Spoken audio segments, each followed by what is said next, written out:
It's our community. Welcome. I'm Mary Davidson, and this is Steve Gorman. Pleased to be here. Steve is our guest today, and he is, I don't know, I think sort of a man for all seasons. I just do. But he is, by profession, a ceramic artist. And he does the most wonderful and interesting things, and he, too, is our neighbor.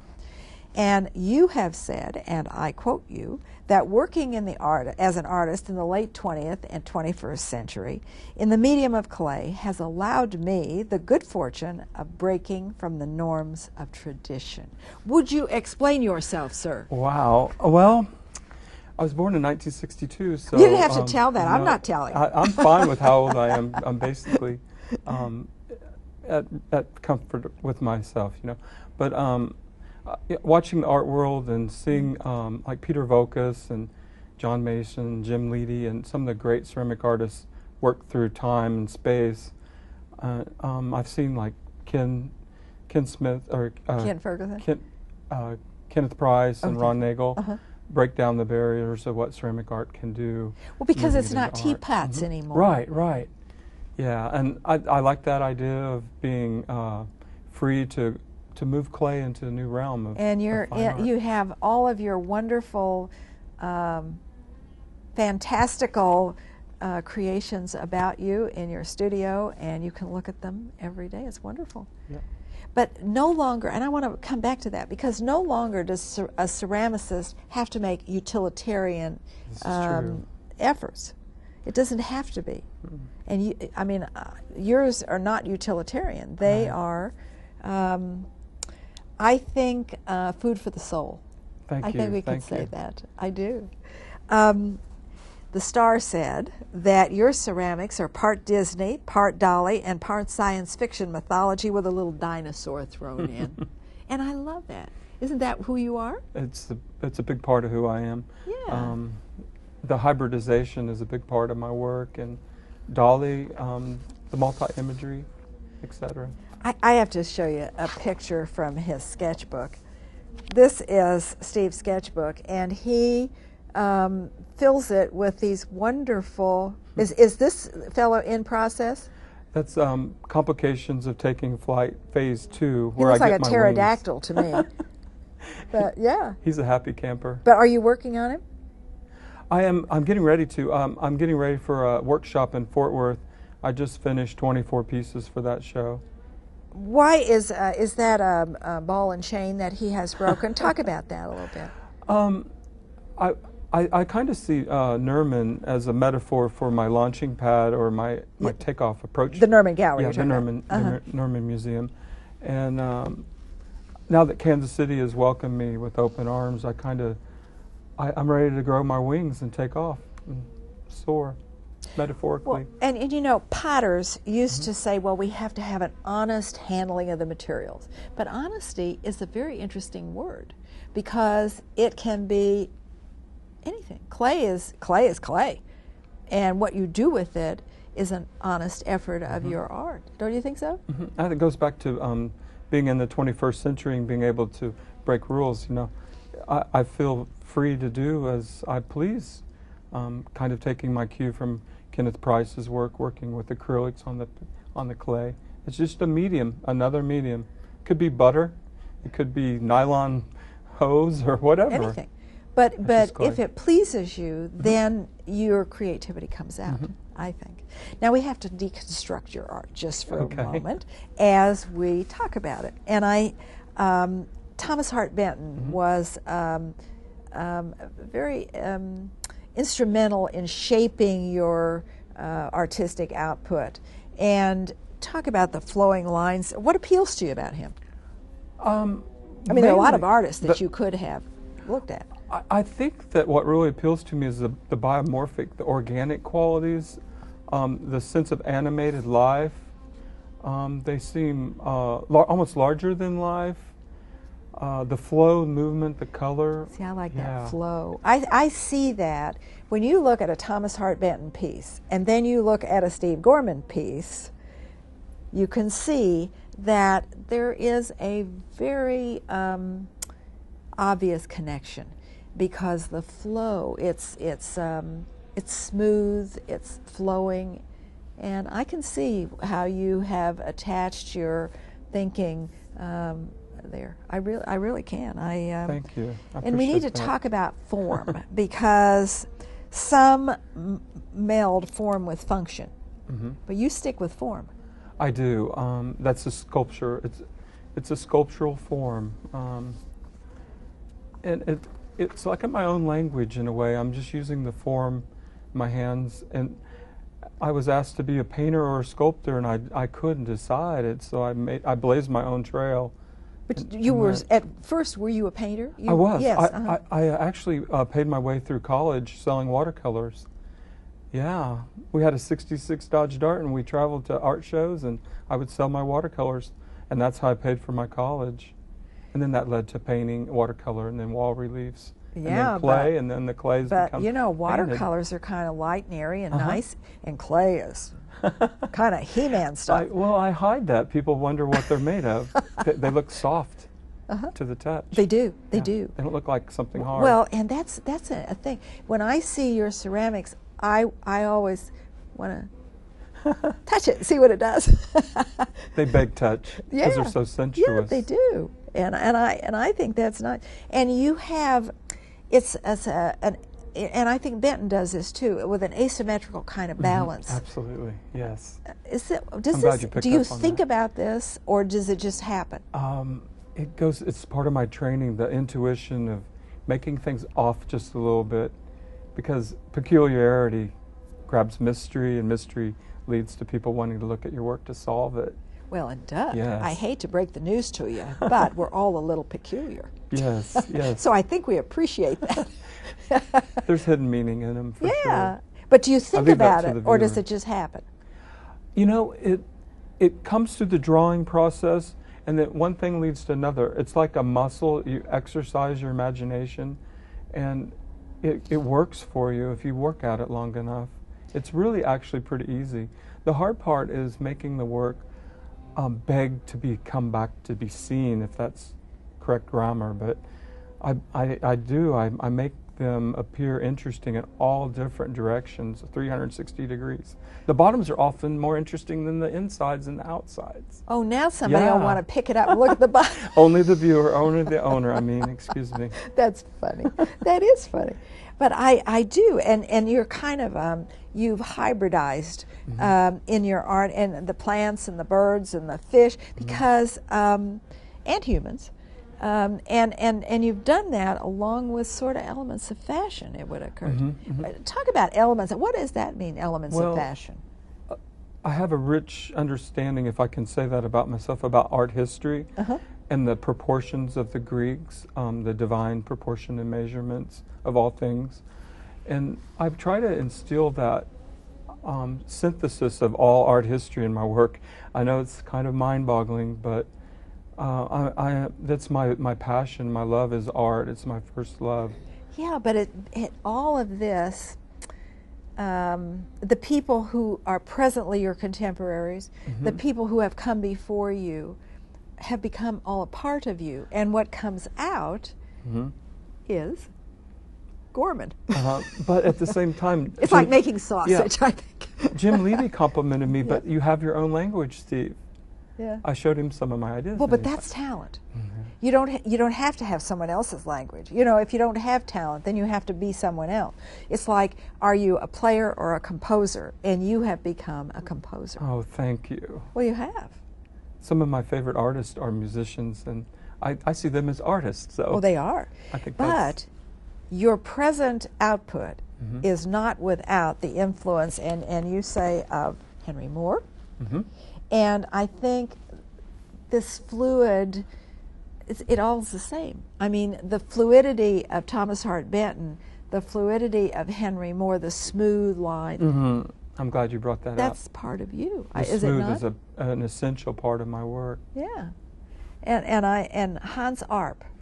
Hans Arp is a kind of an interesting person. That why do you like him? Well, like Picasso, they were breaking down the barriers between painting and sculpture, and Arp was moving into three-dimensional painting, and that really appealed to me. That I like pioneering spirit people like Elizabeth Murray and Arp and Picasso. Well, now people that are Elizabeth out there. Murray is sort of a cartoony type. Well, you see that in Benton and, well, maybe even my work. Well, you do, but see, you do the concept, yes, but not the flow. I don't think she has that smooth flow that you do, but the concept, yes. Thank you. Now that's an interesting point, because the concept that you have, I mean, that part has become a part of you too. Style is one thing, concept is another. That's true. The meaning that comes from the work is oftentimes thought of, but sometimes the work brings it about itself, kind of serendipitously.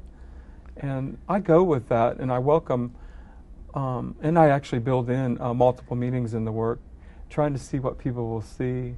You know, and sometimes they surprise me. Like a Rorschach test. It is, it is. It surprises me what people see.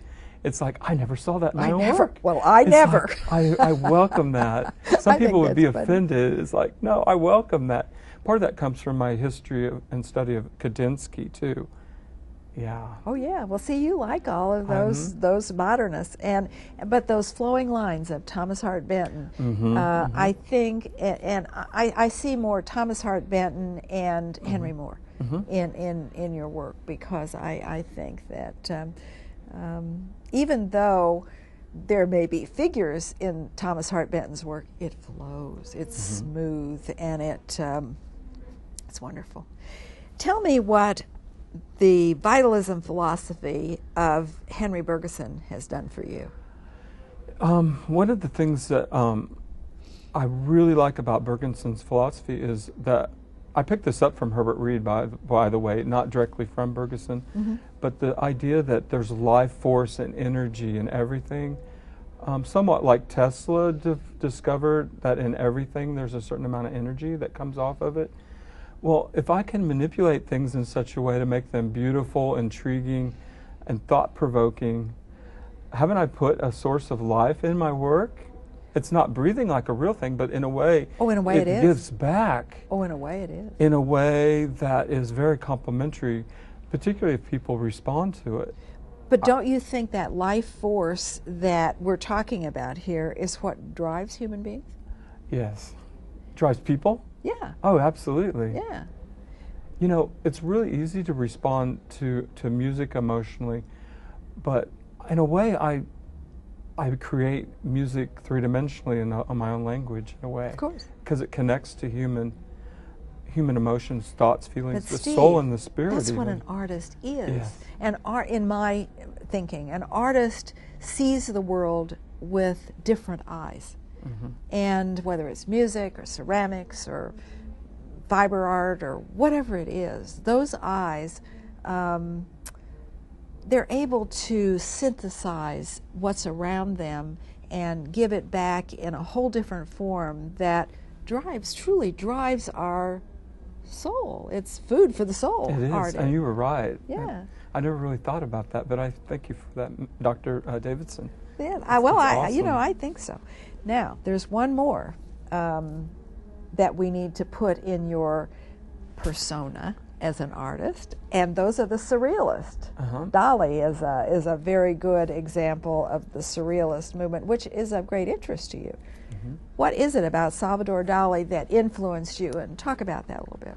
Well, I think the color, for example, and his rich comprehension of the high Renaissance and Northern Renaissance painters, and that obsession with detail and dreams, just working with your subconscious and how you feel about life in general.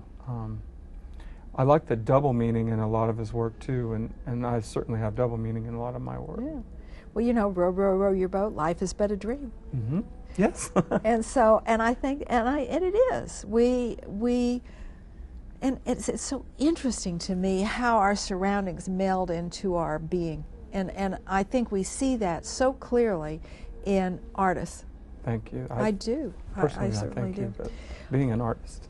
Now we have deconstructed the form. Now we have to move to color. Okay. Okay.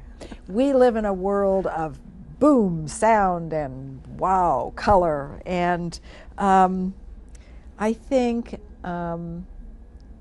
color is just so much a part of your work. I mean, it just really hits you. Were you always colorful? I have always been colorful, I guess you could say, in many ways. Yeah. But it's a real passion to work with color, because from my reading on Concerning the Spiritual in Art by Kandinsky, I learned so much from reading that book about how artists use color and how it means things to people. And it is about meaning. Oh, absolutely. But it means something different to different people. Yes, it does. And that's what's so nice about it, really. Subjectivity is the name of the game in an artist, because subjectively we all see something different. And it means something different to all of us. You were talking about what people see in your art, and you never cease to be amazed what they see that you never thought of. I think that's exciting. Yeah. I welcome it once again. A fine craftsmanship, it is said of you, is evident in the application of stains with airbrushed highlights, emphasizing the curves and ridges, giving the pieces an almost watercolor-like quality. Oh, Isn't that nice? And it says his applications of color in soft, sweeping, fluid transitions, using a study of light and dark values, gives a feeling of fluidity and motion, helping to enhance this more than real aspect of his work. pretty exciting. It is. And sometimes I look at your things and I see kind of science fiction. Mythological science fiction, I can see that. I didn't really see that until a good friend of mine, Gary Molitzer, who lives in California. He was actually one of my ceramic heroes. He wrote me in and said, "Steve, your work is so metaphorically like mine, metaphorical." And I go, I didn't really ever think about that. So, More than real? More than real. More than and that real. goes back to the Surrealist, the hyper-realist. Yeah. And Dali was one, Tanguy and Max Ernst. Max Ernst, absolutely.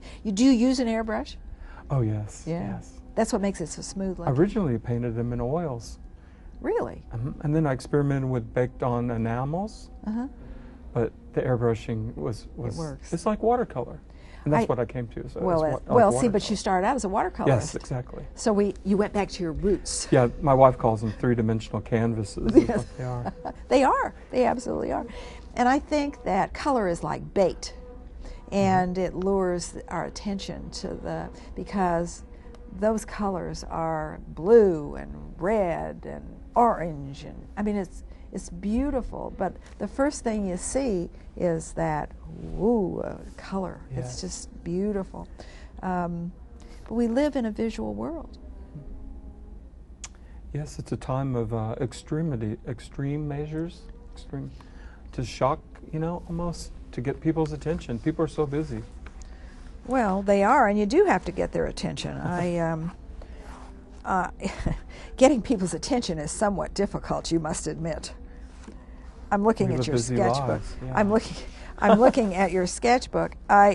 Because when I look at your work, the form is the next deconstruct, and I always wonder, well, now what am I looking at? And look at this sketchbook. Now, see, wow. it's just kind of. Let's see. I got to turn this thing. Here we go. You like those pterodactyl type birds? Yes. Look at that. But this one has had bad days on his back. What's the title? Your finger's covering up.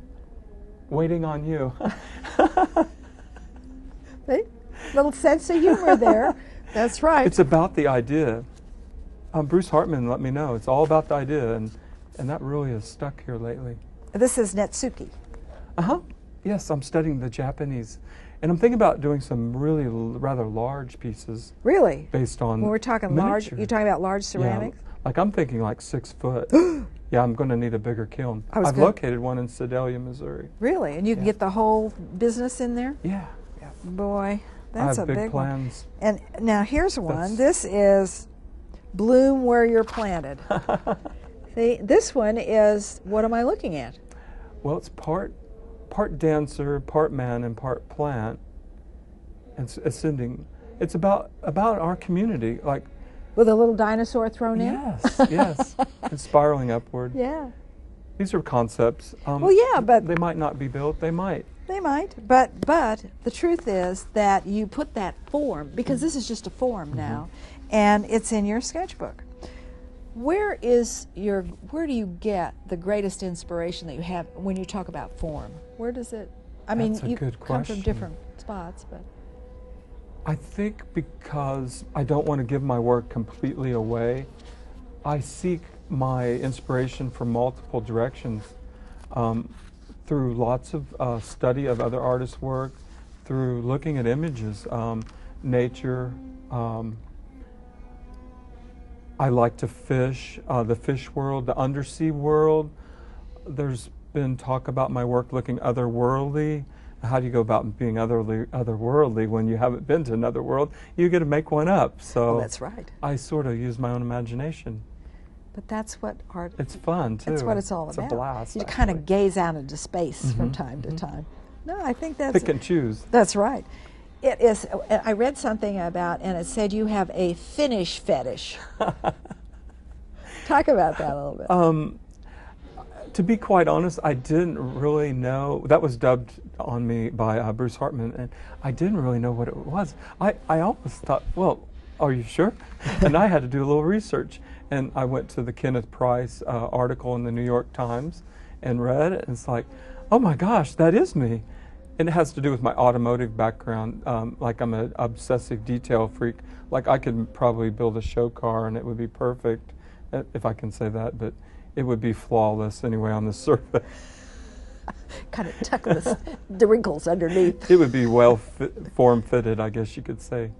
So you are very attentive to detail as a person. Yes. But it shows in... Do you ever throw anything away because it isn't what you wanted it to be? If I can say this, in 20 years' time, I've only had one failure. And it was a piece that cracked in the kiln because of a structural engineering problem. But I'm really good at solving problems. Like, even my mistakes I turn into something beautiful, if I can say that. I think that's wonderful. It's kind of, it's kind of like we're all under development ourselves, Constantly. Outside of cracking in the kiln, what happens to you? I mean, surely something bad happens with all these beautiful things. I mean, they couldn't all just turn out all of a sudden beautiful. Oh, they take time. Yeah. Take time. I spend a lot of hours in the studio. Well, the rooster that we looked at, how long did that take you to do? That's 125 hours of work. Really? And that isn't too big. No, maybe it's about 14 22 inches tall. Okay. Yeah. 22? Well, see, that's not too big. That's how many? 125 hours. 125 hours. And do you start with the bottom and go up? But did you have a sketch for this? I did. Because this is, I think, magnificent. I truly do. The do. official title is called The Dilemma of St. Peter. Why St. Peter? St. Peter, the cock crowed. Oh, yes. On the third See, third I time. missed it. And but it's rooster. It's better known as rooster. I think it's wonderful. I didn't share but that I can't believe 120. There's 14 hours in the airbrushing, and there's probably 50 hours of carving and sanding alone.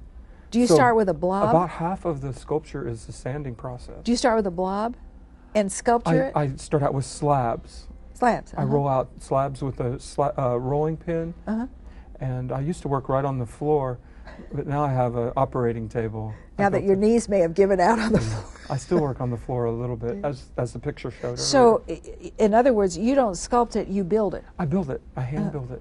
Yep. I think that's just... I do a lot of pinching. A lot of people don't realize that, but slab building's the main, but it's always refined with my fingers through pinching. So you pinch. Well, we'll have to remember that. You believe that having this finish fetish allows your work to be revealed more slowly. Yes. I think that you first have to grab them through the beauty and the seduction of the color, and then the work will reveal itself because it flows from one side to another.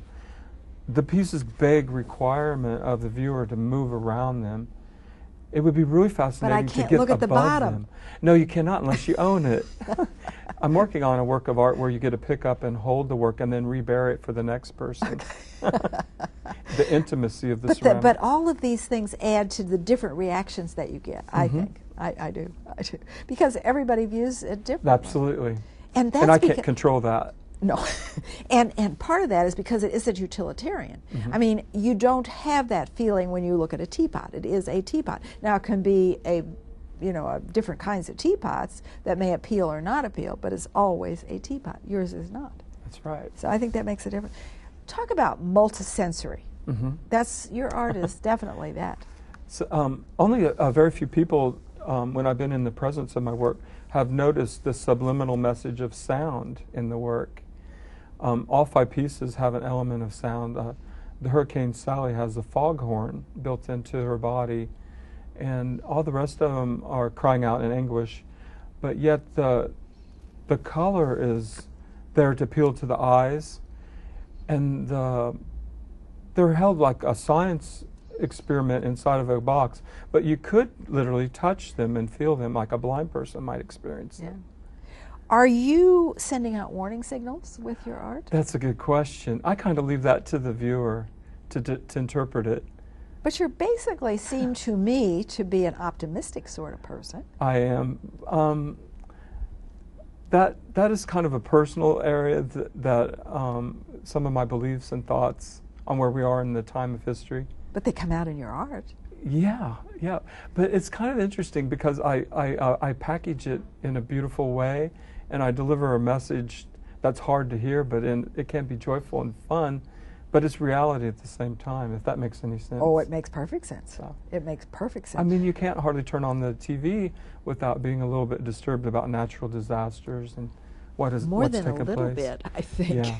A little bit. But isn't art just a wonderful therapy for people to enjoy life? Well, your mental health must be absolutely perfect because you speak loudly through your art, and that's what it's all about. I think if we hold back our own convictions, we are in danger of like internally combusting or something. Well, and we have to stand up and be counted. Sometimes. Yeah, we do. And we all do it in different ways. Yes, of course. But we do it in different ways. Yeah, at the right time and place and with tact. You're absolutely right. And hopefully people will get the message. Yeah. With love. With love. Hopefully. With love. And that's true. What's next for you, Steve Gorman? Wow, I'm glad that you asked. After I get back from Fort Worth, Texas, I'm doing a Fab Four workshop there. I'm really wanting to build the piece that you just showed with the wings stretched out. So many wonderful things have taken place in the last year, and things are unfolding. So that's going to be my tribute to Kansas City, kind of welcoming me with open arms and giving me a launching pad to take off on, metaphorically speaking. I think it's wonderful. Well, we keep changing and growing and adding to. And as I say thank you, Steve Gorman, it has been wonderful. I would tell you that his sculptures are fantastic, futuristic forms that live between the fine line of abstracting and figuration, and they are commentaries with love. Thank you, Steve. Thank you very much. And thank you. It's been very nice. It's our community. See you soon.